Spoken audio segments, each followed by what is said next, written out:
তো আজকে আরেকটা মানবিক ভিডিও নিয়ে আসলাম। তো আপনারা সহযোগিতা করেন বিদায় আমি এই কাজটা করতে পারি। এই যে দেখেন একটা বাচ্চা, বয়স কত? 7 বছর। 7 বছর না? সমস্যাটা কি হয়েছে? কিডনি ড্যামেজ হয়ে গেছে। কিডনি ড্যামেজ হয়ে গেছে। চিকিৎসার জন্য কত টাকা প্রয়োজন? 8 লক্ষ টাকা লাগে। 8 লক্ষ টাকা প্রয়োজন। কত টাকা ম্যানেজ হয়েছে? 1,20,000। 1,20,000 টাকার মতো ম্যানেজ হয়েছে না? তো দেখতেই তো পারতেছেন কি অবস্থা। সন্তান আপনাদেরও আছে, আমাদেরও আছে। তো আজকে ওই লোকটা মুসিবতে পড়ছে, আমরা সবাই ওনার পাশে দাঁড়াবো ইনশাল্লাহ। হয় 10টা টাকা দিবেন, না হয় ভিডিওটা শেয়ার করবেন।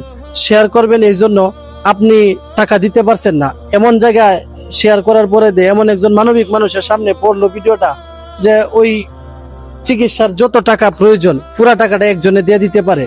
তো এই জন্য হয় টাকা দিবেন, না হয় শেয়ার করবেন। আপনাদের কাছে অনুরোধ রইল।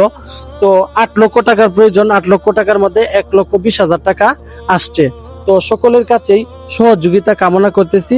সবাই দোয়া করবেন এই বাচ্চাটার জন্য এবং অর্থনৈতিক ভাবে একটু সহযোগিতা করবেন। যদি সহযোগিতা না করতে পারেন ভিডিওটা একটু শেয়ার করে দিবেন। তো উনি, আপনার বাসা কোথায়? ঈশ্বরগঞ্জ থানা, গ্রাম মহেশপুর। মহেশপুর। অনেক দূর থেকে আমার কাছে আসছে।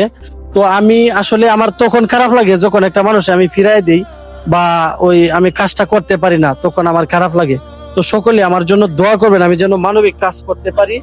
এটা ধরেন, তো আমার কাছে আসছে, আমি তো তেমন কিছু দিতে পারবো না। এই যে লোন, এই যে 500 টাকা আমি দিলাম, তারপরে আরো 500 টাকা দিলাম।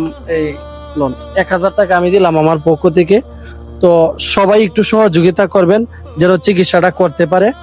তো আপনিও চিকিৎসা কবে নিয়ে যাবেন?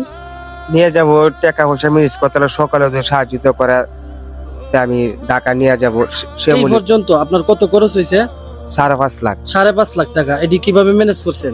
এই তো আমার একটা অটো গাড়ি ছিল, হালকা কুদ্দুর জায়গা ছিল, এটি বেচি। একটা গাড়ি ছিল, এটা আমি বিক্রি করেছি। যতটুকু আমি পারছি অতটুকু চিকিৎসা করছি। আমি পারতাছি না, সকালে গেছে আমি হাত বাড়াইছি। আপনার সন্তানকে বাঁচাইতে চান? হ্যাঁ, সরকার- টাকার অভাবে যাতে না মারা যায়, না মারা ওরকম একটা যায়। চেষ্টা এর করতেছেন। আমার সন্তান মৃত্যুর সাথে যুদ্ধ করতেছে, আমি তার টাকা পয়সা চিকিৎসা কারণে আমি পারতাছি না। মৃত্যুর সাথে তো যুদ্ধ করার ক্ষমতা মানুষের থাকে না। আচ্ছা, আপনার ওই সবাই সহযোগিতা করবেন যেন বাচ্চাটার চিকিৎসা করাইতে পারে।